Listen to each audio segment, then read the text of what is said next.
3 جنيهات أول أجر لها في عام 1922، ارتباطها بالمنديل والنضارة السوداء وجلوسها على الكرسي في معظم الحفلات، زواجها من 3 رجال بخلاف الزواج العرفي، علاقتها بالرئيس الراحل جمال عبد الناصر، وحبها من أحمد رامي، صاحبة العصمة وشمس الأصيل، سيدة الغناء العربي وكوكب الشرق، ثومة الست فنانة الشعب أم كلثوم، أسئلة ومعلومات متلخبطة وأسرار كتير في حياتها. فاطمة إبراهيم السيد البلتاجي، البنت البسيطة اللي اتولدت في طماي الزهيرة السنبلاوين محافظة الدقهلية في عام 1898. أبوها كان إمام مسجد وكان بيحيي الحفلات بالأناشيد والابتهالات الدينية. اكتشف موهبة بنته وانتقل بها للقاهرة لتتعرف على أكبر الملحنين زكريا أحمد ومحمد الأصبجي والشاعر الشاب أحمد رامي، واللي كتب ليها أكثر من 137 أغنية. وطلعت إشاعة في الوقت ده إنه كان بيحبها، ولكن الحقيقة إن كان حب من طرف واحد، والست أم كلثوم لم تبادله هذا الحب.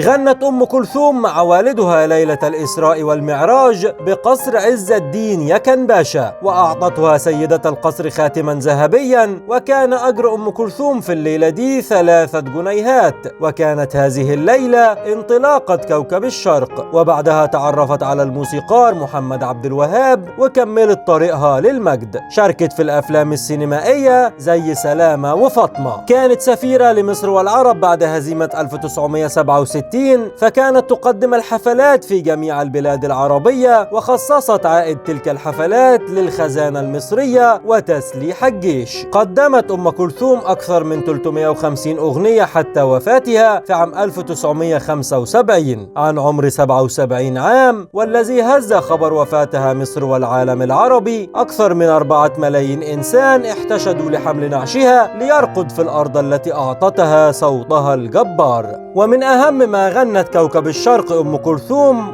انت عمري، لسه فاكر، الحب كله، على بلد المحبوب، ليلة حب، غني لي شوية شوية، يا ليلة العيد، تشوف أموري، طاب النسيم العليل، وآراك عصي الدمع. وكان سر منديل أم كلثوم كما صرحت وقالت: كلما كبر الفنان كلما زاد خوفه من الجمهور، فكانت تمسك في يدها من شدة التوتر لحظة فتح الستارة. كما كانت تجلس على الكرسي في الحفلات لحين انتهاء الفرقة من عزف مقدمات أغانيها لتتجنب مشيها أمام الجمهور، فكانت تجلس تتأمل في وجوههم. كما كانت تضع النضارة السوداء في معظم اللقاءات، ورفض الموسيقار فريد الأطرش أن يلحن لها، وده علشان إنها كانت بتتدخل في عمل الملحنين. تزوجت أم كلثوم 4 مرات، الأولى كانت سورية من صديق والدها، وبعد كده من الملحن محمود الشريف، وتزوجت عرفيا لمدة 11 سنة من الكاتب الكبير مصطفى أمين، وأخيرا تزوجت من طبيبها حسن الحفناوي في عام 1954. كانت تربطها علاقة قوية بالرئيس الراحل جمال عبد الناصر، لدرجة إنها أعلنت اعتزالها الغناء بعد وفاته في عام 1970، ولكنها عادت للغناء مرة أخرى بضغط كبير من الرئيس الراحل محمد أنور السادات. كانت تعتز باسم ثومة، والذي أطلقه عليها شاعر الشباب أحمد رامي، وكانت تعتز أكثر بلقب الست، وكانت تحب الناس أن تناديها بلقب الست أم كلثوم دائما.